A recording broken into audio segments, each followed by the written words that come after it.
जय हिंद दोस्तों, रोजाना की तरह इस वीडियो में भी मैं आपको एक गवर्नमेंट जॉब से जुड़ी हुई भर्तियों के बारे में जानकारी देने के लिए आया हूं। बिहार पंचायती राज के अंतर्गत टोटल 6570 पदों पे जो है जल्द ही भर्तियां होने वाली है।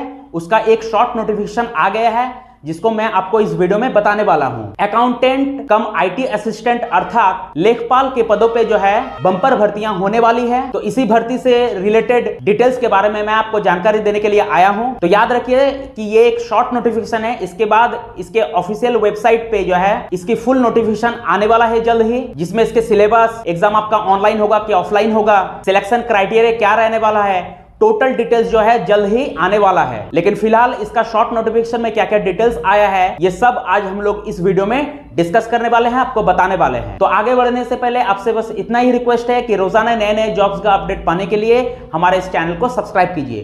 तो चलिए जल्दी से देखते हैं इस फॉर्म के रिगार्डिंग, इस भर्ती से जुड़ा हुआ क्या क्या डिटेल्स आया है। तो चलिए सबसे पहले मैं आपको जानकारी देना चाहता हूं कि ये जो वैकेंसी निकला है वो आपका बिहार पंचायती राज के अंतर्गत बिहार ग्राम स्वराज योजना सोसाइटी की ओर से निकला है। तो डिपार्टमेंट का नाम को आप याद रखिएगा, आपका बिहार पंचायती राज, ठीक है। नेम ऑफ द पोस्ट का अगर बात करें तो याद रखिएगा आपका अकाउंटेंट कम आईटी असिस्टेंट, जिसको हिंदी में आपको लेखपाल कहते हैं। तो इस पोस्ट पे जो आपका भर्तियां होने वाली है। नंबर ऑफ पोस्ट का बात करें तो याद रखिएगा टोटल आपका 6570 पदों पे जो है वैकेंसी निकलने वाली है। मेल के लिए जो है 4270 और फीमेल के लिए जो आपका 2300 पोस्ट जो है खाली है। तो दोनों को मिलाकर आपका टोटल 6570 पदों पे जो है वैकेंसी जल्द ही निकलने वाली है। अप्लाई डेट का बात करें तो याद रखेगा कि इसका ऑनलाइन एप्लीकेशन जो है वो आपका 15 अप्रैल से स्टार्ट हो जाएगा और इसका लास्ट डेट आपका 14 मई रहने वाला है, ठीक है। चलिए इस भर्ती से जुड़ा हुआ ऑफिशियल वेबसाइट को अगर देखें तो याद रखिएगा आपका www.bgsys.bihar.gov.in और दूसरा जो इसका ऑफिशियल वेबसाइट है वो आपका याद रखिएगा state.bihar.gov.in।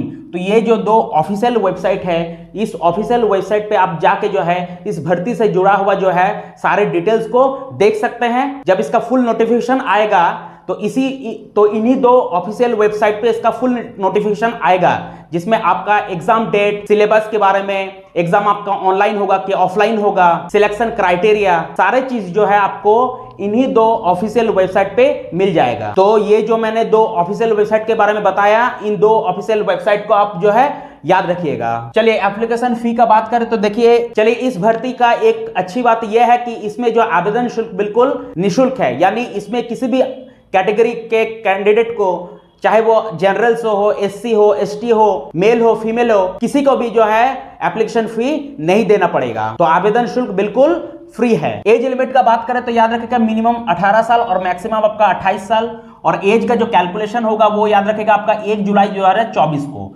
यानी 1 जुलाई 2024 को जो मैंने ये एज बताया आपका 18 साल और 28 साल, वो आपका काउंट किया जाएगा। चलिए क्वालिफिकेशन का अगर बात करें तो याद रखिएगा BCom, MCom, CA inter pass वाले जो है इसको अप्लाई कर सकते हैं। और साथ में एक चीज याद रखिएगा, जो इसमें सीए इंटर पास वाले को जो इसमें क्या मिलेगा, आपको प्राथमिकता मिलेगा। सिलेक्शन प्रोसेस का अगर बात करें तो याद रखिएगा इसका सिलेक्शन जो आपको 3 स्टेज में होगा।